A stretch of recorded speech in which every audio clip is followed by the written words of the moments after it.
Hey, I'm Zainab. And I'm Mia. And welcome to another episode of Sprinkles and Spice. In the car, on the road. So, obviously, we are studioless this week. We have no studio. In our homeless era, actually. In our homeless era. And we decided to do an episode in the car because we're professional podcasters and we're not going to miss a week.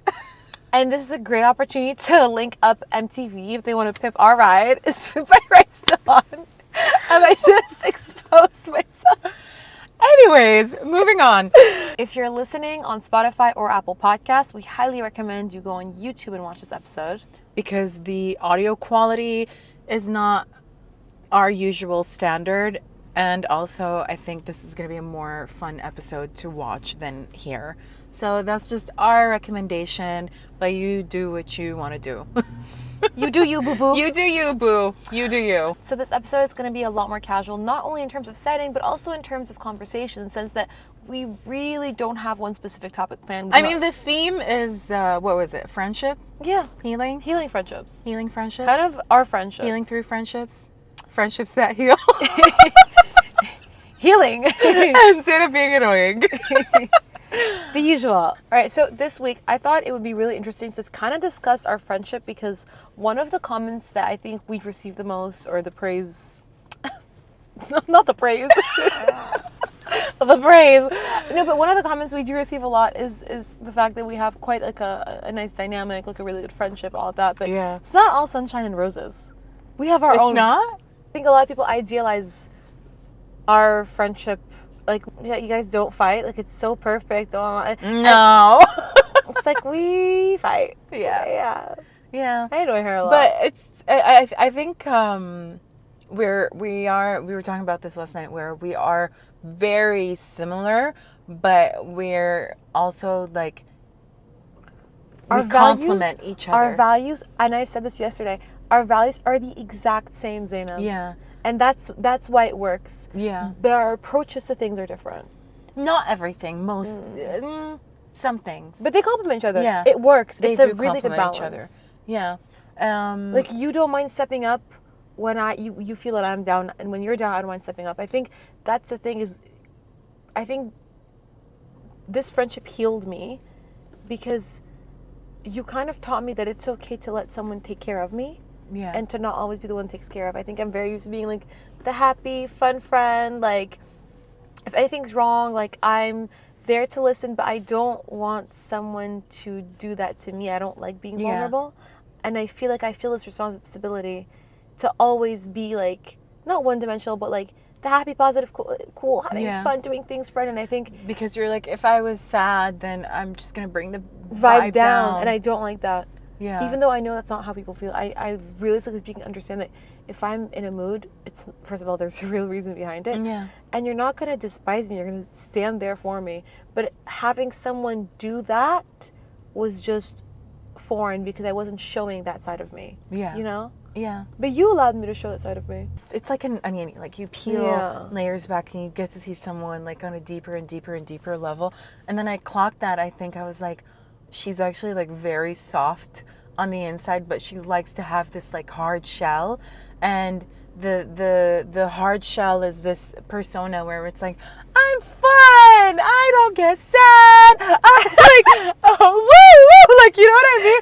It's like, and life is like rainbows and sunshine and nothing's wrong, and it's like, you know what I mean? It's like escapism. Yeah. And I was like, hey friend.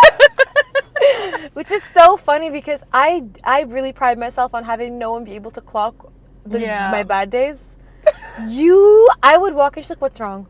And I felt so like raw, like exposed. Yeah. You know, I was like, oh my god, she could see me, she's perceiving me. Lord.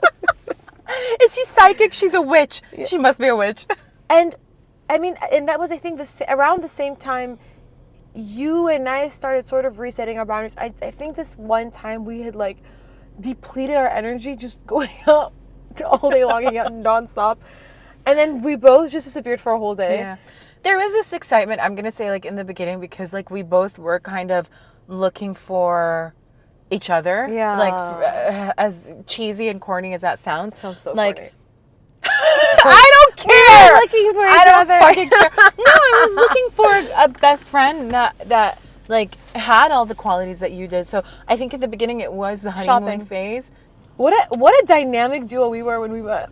Yeah, it's crazy. No, but I definitely feel like we did have our like honeymoon phase, and then when we started to get to know to know each other more, it was like, okay, we need to set some boundaries. Yeah. Like, you know, in order for our friendship to last, we did have to set some boundaries.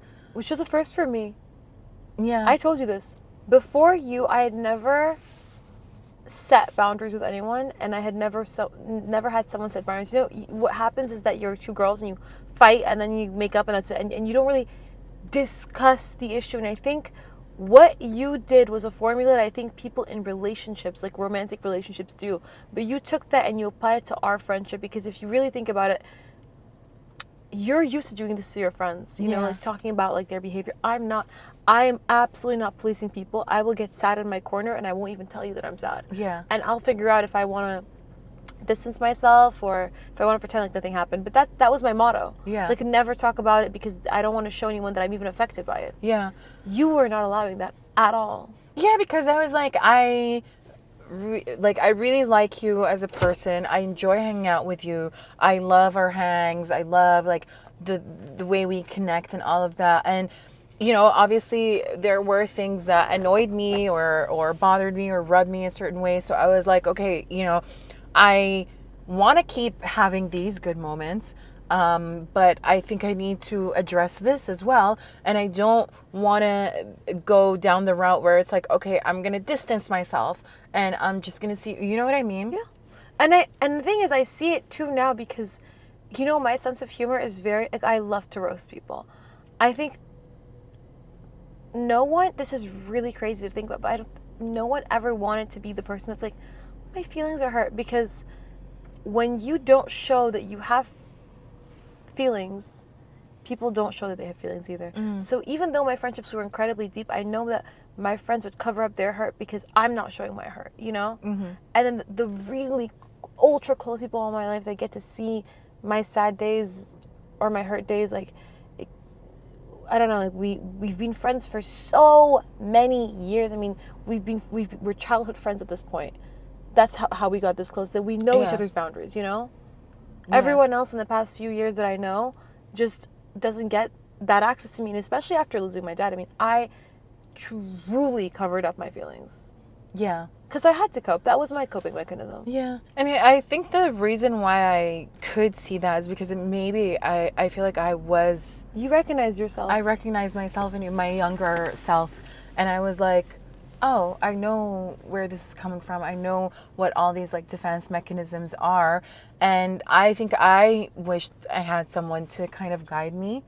I did, like, some of my friends came in later in my life and they did help guide me through certain traumas, but that specific one, like, I had hoped that someone would help me, because I felt like I grieved in a very different way than my siblings did, and I related to the way that you were grieving, which is like dissociating, escapism, you know, like not admitting that you're hurt and trying to cover it up and being like, la la la la. Well, very fake it till you make it. You know, it's very fake it till you make it, for sure. And you know, I do want to validate that does help and it does work. I mean, I'm just not the kind of person that feels comfortable being miserable in public. Nobody wants to be miserable in public. Some people... Well, actually, yeah, I take that back. Some people strive and live and get energy from just being victim. Yeah, victim. Woe is me. Excuse me, guys.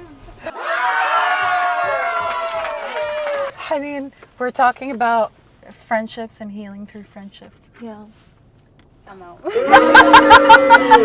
Enjoy. I'm gonna watch you. Subscribe, like, send a lot of love. That was our commercial break. Back to the topic. I forgot what we were talking about. We were talking about like how a lot of people are victims. A lot of people strive on being victims. A lot of people. You know, I just think, in general, that's not the way I was raised. I was raised by a family that is very strong. I think, you know, my mom and my dad and my uncles, my grandma, all of them, such strong personalities. Yeah. Everyone has something to say. I think I was just, and I don't have siblings. I was raised only with adults who only show strength, because what kind of adult is gonna like show weakness in front of a kid, you know? So I also probably had to trust brasshom, you know. I decided I was gonna be just like them, and I think I didn't realize, no, you're literally a child. You lost your father. It's okay. I just took on a responsibility and a shield that wasn't mine to have. Just because I was looking around me, I was like, this is how we are. It's our normal. But I am glad that I am speaking out about my feelings, and I think people who watch the podcast can even clock it from episode 1 to the latest episode. I'm much more candid. I mean, I cry. Yeah, I think you're also okay with being vulnerable. Yeah. That's something that I learned definitely in my 30s, where you know, we always thought being vulnerable was a negative thing, and then I was like, no, actually being vulnerable is a strength. Yeah. It's obviously, I'm not saying be vulnerable with someone you meet off the streets. No, like, no, use your brain. But Use your brain. Use your brain. But like with my friends, I think we've talked. Did we ever talk about this in any of the episodes where, like, I believe that being vulnerable actually brings you closer to people, because you're not just like at surface level. You're kind of going deep, and you're allowing people to see you. You know what I mean? And that's why I feel like it is strength, because it is scary being vulnerable, and you have to really trust the person that you're being vulnerable with. So that it does require a lot of strength. It takes someone being vulnerable for you to feel like you can be vulnerable. Yeah. Like that's the crux of it. And I think if people are constantly praising you, and I think you and I both get this for being so put together, or you always get put together. I'm always like, how do you go through the things that you go through in your life? Yeah. And you're still laughing, giggling. You sort of feel the responsibility to always be the persona that people have put on you, you know? I know you felt that pressure. I felt that pressure. And it's like, no, it's okay. We're not, we are human. Yeah. We're not perfect. And I think you had a moment where a friend of ours put you on a pedestal, and before that pedestal he had put me, before that he put another girl, and he realized he was like, putting people on a pedestal destroys friendships. And let's all humanize each other. Yeah. And I think when he started humanizing me is when our friend and you, I think, is when we managed to actually have like a deeper bond and fix our friendship with. I healed my rift with him. Yeah. We had a rift that I think lasted over a year. To me now, I look at that friend and I think, wow, it's healed. We're back to being family. Like, we're rediscovering each other. We're getting to know each other all over again. We are accepting that the image that we drew of each other is no longer accurate. And that's the thing, is I think for a friendship to really last and grow and to be healing, you have to constantly reset boundaries. You have to constantly rediscover them. You have to be curious about them. You have to ask questions, and you have to accept who they are. And I think we spoke about that. If you knew someone for like 15 years, you're like, well, you've changed. Yeah, it's been 15 years. Of course they've changed, you know? Yeah. I mean, I was in the similar situation to like how our friend who put me on a pedestal, I had that with one of our friends where my friend, where I put him on a pedestal for the longest time. And I think when I realized that, oh, you're just as dumb as me. And I don't mean like dumb, obviously. Like, I just mean like, you're human. You make mistakes. You don't have everything figured out. You're not always mentally okay. You know what I mean? And that's when I was like, oh, like, you stop taking things personally, because sometimes when you put someone on a pedestal, you're like, this person can do no wrong. And so when they do wrong by you, or you know what I mean? They have not just that. It's like when they have moments where they're not mentally okay and they need to distance themselves, you don't understand that. You're like, oh, they don't like me, they don't care about me. You start taking it personally, if that makes sense. And I think that really becomes like the downfall of that friendship. And so I had this like aha moment, I think kind of similar to our friend, where I was like, oh, you're human. You're actually just like me. And then when I actually talked to him, he was like, that's what I've been trying to tell you for the past few years. Like, I don't have it figured out. And he was like, if anything, there's a lot that you have figured out that I've learned from you. And then that's when I realized, I was like, oh, so a friendship is, it has to go both ways. You have to learn and teach and kind of like, it has to be mutual. You know what I mean? I agree. And I think going back to the healing, especially when it comes to our friendship, because I know you talked about how our friendship healed you. I don't think I talked about how our friendship healed me.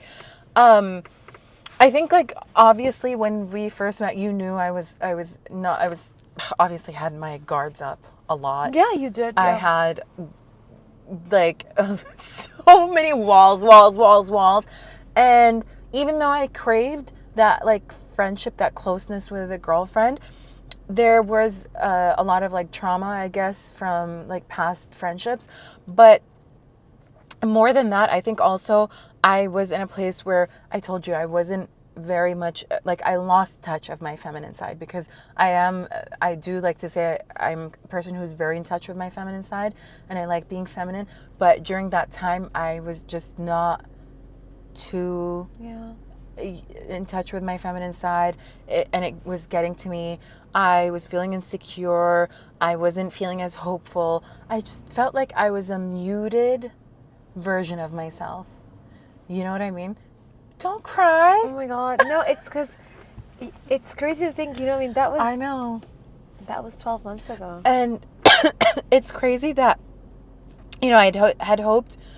I think when we met initially, I was in a very good place in my mentally, I think, in my life. But when we got close, I was in a very low place, and I ideally I would have hoped that you had saw me like in a better place, like we would have gotten closer when I was at like a high point in my life.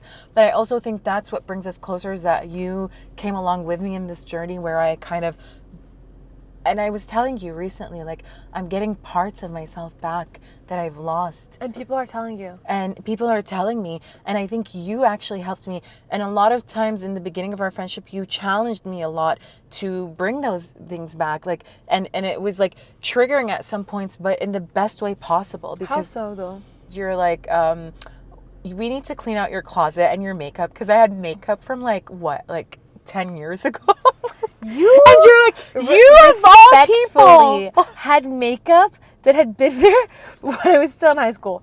I was like, why do you have this? I know what this is. I think a part of me, I think it was from COVID, I was trying to hold on to myself, like my pre-COVID self. So I held on to a lot of things, material that obviously, like, it's been 4 or 5 years and I should, you know, get rid of them. But I just was like, I don't know, like I was trying to hold on to parts of my past self that I wanted back. And, you know, I think the material. It's not in an eyeshadow palette. It's not in a t-shirt. It's not in a ring. It's in I you. know, exactly. But I know. You don't know it at the time. So you're holding on to these things. So I think that was a big step for me. Like, it kind of like helped me kind of get rid of that bad juju. You know what I mean? Yeah. And then Mary Kondo all up in this bitch. She really Mary Kondo'd the shit out of my life. And I think after that, it was like, okay, you know, do you remember you told me I felt lighter. Felt physically lighter. You felt relieved. Like, we would do your makeup and you would be sitting there and get so much anxiety. Like, oh, you felt so heavy seeing all of the shit that you had accumulated. Yeah. So removing it, you felt happier. Like, you'd giggle, oh my God, I'm so happy. Oh my God, you know what I mean? Like, and that's nice. And it also allowed me to like buy new products and explore new products, which is who I was before. You know what I mean? Like, that's the kind of person that I was. And then also I think, like, obviously my hair was a huge, we talked about this in the last episode. It was my hair, my body, like a lot of things. And at the same time, we're talking about more shallow things, but the main thing that I think you helped me do is trust again. Yeah. No, really, like, you really did help me trust again. And I know there were moments, I was very honest with you, where I was like, look, I've been like through friendships before where I wasn't around the most trustworthy people. And so sometimes I do feel like certain behavior, like I associate it like with not being trustworthy. So I think because I was very honest and open with you with those moments where I was like, this is triggering my trust issues.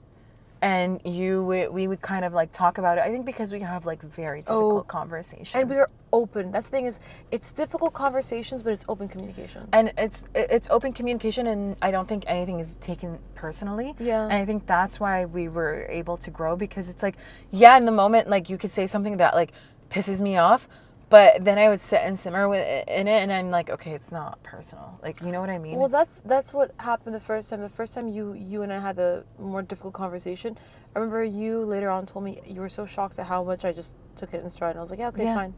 I get it. Yeah. And I think that's the thing is, at the end of the day, it doesn't matter what you say. I know who you are.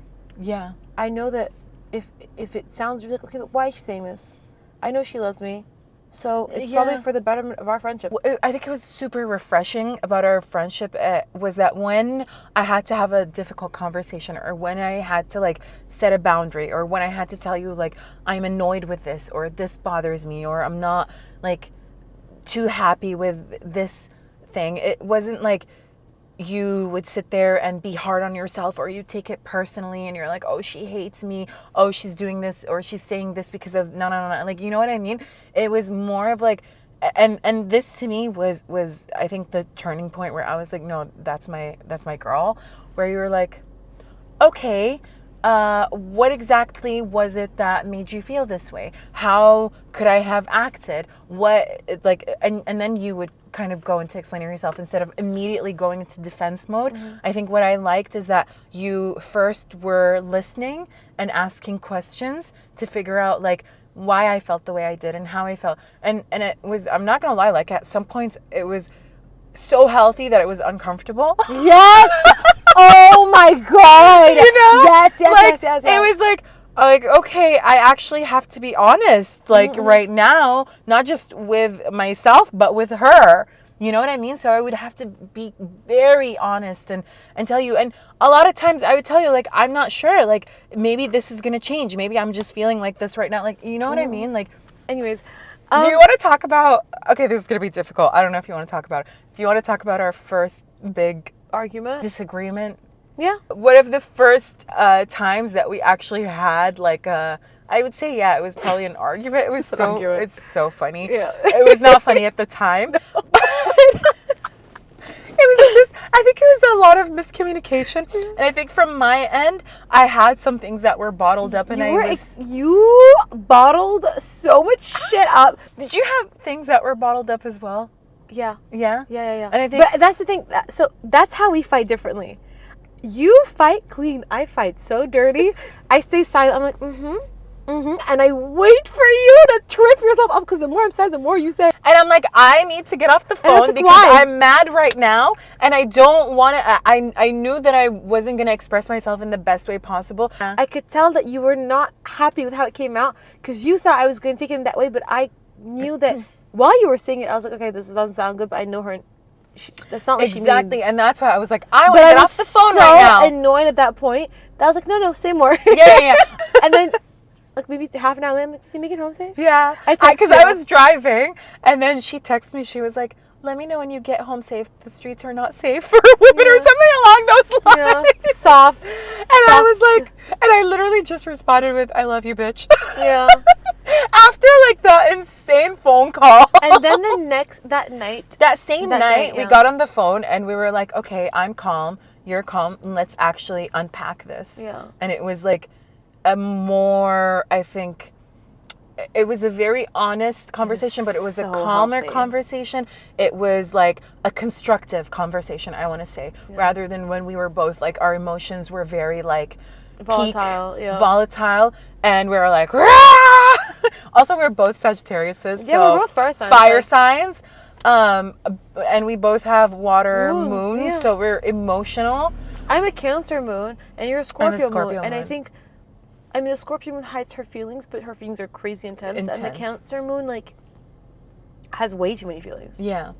So, I think when we let our, like, water moons calm down. Once we weren't emotional, honestly, that was it. We were fine.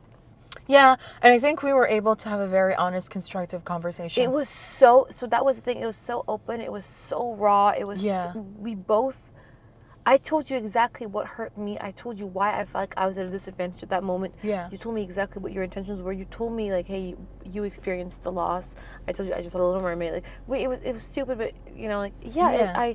When I realized, I was like, oh damn it, I shouldn't have done that to you. And when you saw the movie, you're like, okay, I get what you were in your feels. Not just that, like, I know, and this is a common theme in our friendship, when like we do have those disagreements, I always tell you, like, after, which is something I'm also like very open about, that I'm working on, is that I know when I'm very emotional, like my feelings are like heightened, I don't really get my message across in the nicest way. I can be quite like harsh and mean. So I would come to you after and be like, hey, look, I know I could have gotten my message across in a better way, so I apologize for the way that I relate it, but I do still mean what I said. And I know that it's a weakness. Yeah. That's the thing, is I know that that's the weakness that you have. Like, that might be, honestly, in our arguments, I think that's the only real weakness that you have, is that you sometimes say things in a way that most people be like, what is this? But I know you. Yeah. And that's the thing, is like, I don't care what you say, I know who you are. Yeah. And I know what this friendship means to you. And do I really go off? Like, yeah. Shut up. But Zainab, for whatever reason, that is your defense mechanism. For whatever reason, you felt the need to do that previously. Yeah. And for you to shed that right away is unrealistic. If it took years for you to become this way. I mean, I know I've gotten better at it. Like, I used to be a lot worse. Like, I would burn bridges. I would say mean things. I wouldn't, like, even filter. And then I'd be like, oh my God, I should not have said that. And it's so bad because it's very extreme. Yeah. Because it's like I'm either, like, too nice, or I'm either, like, the worst, like, person ever. I'm just a fucking bitch. No, because you keep things inside, and I think that's the thing that we've learned with each other, is that now I'm more aware of that, and remember that was a conversation. I'll tell you, hey, how are you feeling? Hey, is that okay? Yeah. Because you feel the need to say yes to everything and to do everything, and I'm like, hey, you don't have to. Yeah. Or if I tell you something now, I'm like, I'm telling you this, you don't have to have an opinion, I'm just telling you. I mean, honestly, that's also something, like, I've been working on. I was aware of way before I met you, and I had been working on it, and it's getting better, but I think obviously, like we said, like, it's not something that's going to change overnight, because I'm unlearning a pattern that I've had most of my life. Yeah. And it was that I always believed that, like, setting boundaries had to be aggressive. And so I remember, like, maybe like 4 or 5 years ago, I was like, I want to try to learn how to set my boundaries in a non-aggressive or passive-aggressive way. And so that's why when I get mad, I always tell you, like, I need to get off the phone right now, because I know it's going to come out. Yeah. And I don't want it to come out. So I would need to take a moment to breathe and then recoup, and then kind of be like, okay, I'm ready now to give you my 2 cents, or like set my boundary in a non-aggressive way. What has this friendship taught you the most? I mean, we've taught each other a lot of things, but what has it really taught you the most? You really taught me, like, to be soft again. Girl that's always crying. It really has taught me to, like, go after the things that I want and not be afraid. What about you? I mean, I think clearly, like, setting boundaries, it taught me that I can and should set boundaries, and I think it taught me what a really healthy relationship looks like. Yeah, but whether it's like sister or friend, or I mean, I think this to me is going to be the blueprint for how I approach any relationships, even romantically in the future. Yeah. You taught me to express how I feel rather than just take a moment and, like, run away into my own feelings on my own. So I really am grateful for that. Oh, you're so cheesy, I swear to God. We literally spend the entire day with each other, and then we're in bed, and we're like, I love you so much. I love you.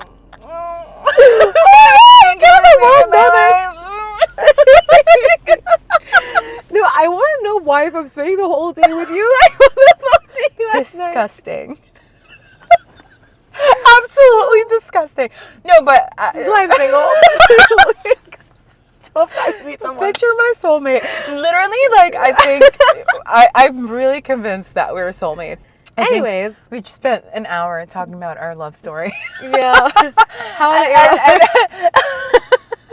Half the people listening are like, okay, we're done, you guys. No, but honestly, I think the reason why we're talking about it is that we hope to hear similar Yeah. friendship stories, or to inspire people Yeah. to, you know, go and look for their best friend, or even seek that within their friendships that Yeah. already exist. All right, guys, we will not be back to our regular scheduled podcast. Next week, we'll be back in this car. We'll be back in the car, or maybe somewhere else. We don't know. Yeah. And then the week after that, we're going to be back in the studio. Hopefully. So if you like this episode, like, comment, subscribe, Send to your best friend. send to your bestie, share for sure. Yeah. Bye. All right, you guys, we'll see you next Wednesday. Bye. Bye.